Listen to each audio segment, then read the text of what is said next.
पालघर जिल्ह्यातील डहाणू तालुक्यातील दह्याले हे दुर्गम आदिवासी बहुल गाव अनेक वर्ष मूलभूत सुविधांपासून वंचित राहिले।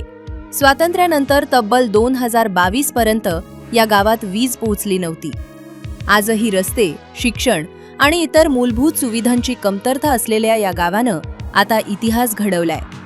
दह्याले गावातील बेबी सोमाने हिची कोल्हापूर पोलीस दलात निवड झाली असून ती गावातील पहिली महिला पोलीस ठरलीय।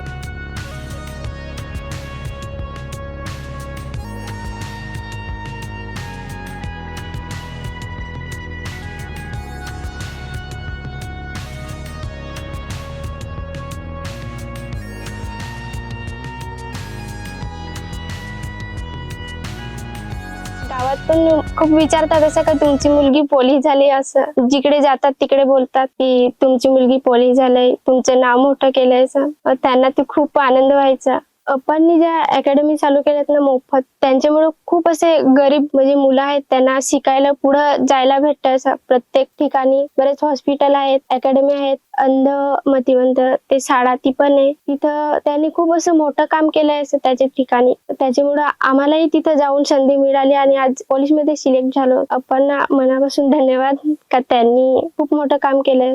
असं मित्र-मैत्रिणी खूप फिरायला जातात वगैरे, आम्हाला पण वाटतं असं फिरायला, पण प्रॅक्टिस करतो त्याच्यामुळे ते सगळ्या गोष्टी सोडल्या होत्या। फोन पण जास्त यूज नाही करत। तिथं लायब्ररीमध्ये रात्र दिवस कधी कधी आम्ही पूर्ण दिवस म्हणजे रात्र असे जागायचे अभ्यास करताना। एक्झाम जवळ आलेली खूप मोठा असं घर, आई वडिलांपासून लांब राहायचं। काही असं दुखतं तरी पण घरी सांगायचं, रडतो की हे दुखतंय ते दुखतंय, असं खूप वाईट वाटायचं। सगळं सोडून तिकडं असं अभ्यास करायला लागतो। घरी यायला वाटतं तरी पण येत नाही कारण अभ्यास राहतो म्हणून। तिथं अकॅडमीला होतो तेव्हा आम्हाला प्रशिक्षक होते अरविंद सर। ते मुलांची अशी प्रॅक्टिस करून घ्यायची की रोज सकाळी पूर्ण प्रॅक्टिस करून घेतात आणि आलं नाही ते असं एकदम जवळ येऊन सांगतात। असं मुलांसारखं म्हणजे बहिणीसारखं शिकवतात। आणि तिथंच आम्ही जिथं हॉस्टेलला राहायचो तिथं अप्पांचे आई बाबा, म्हणजे ते आम्ही पण त्यांना आई बाबाच बोलतो, ते असं येऊन विचारतात। जरी घरून लांब राहिले तरी पण ते येऊन जेव्हा विचारतात ना तेव्हा असं वाटतं की आपलं पण इथं आई बाबाच आहेत। असं कधी पण असं काही अडचण पडली तर येऊन विचारतात ते का तुम्हाला काही लागतंय काय, असं काही अडचण आहे का असे।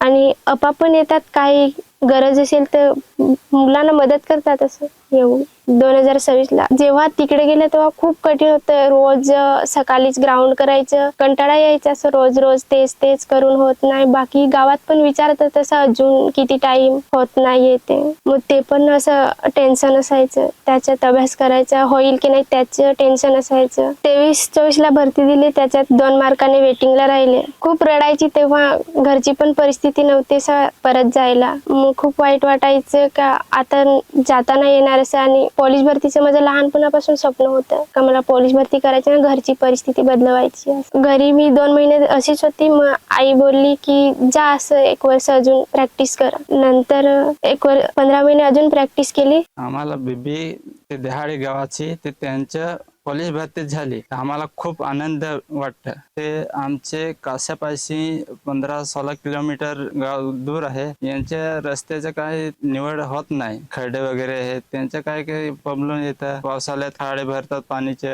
आम्हाला जाण्यासाठी त्रास पडते। खूप लांब यावं लागते ना, आपले गावापाशी ते मेन रोडवर यावं लागते। ते आता कसं पायाने यावं लागते, गाडी असली तर ते आपले रोड ठिकाणी ते त्यानंतर आमच्या पाण्यासाठी पण सोय नाही, आम्हाला खूप पायाने जायला लागते।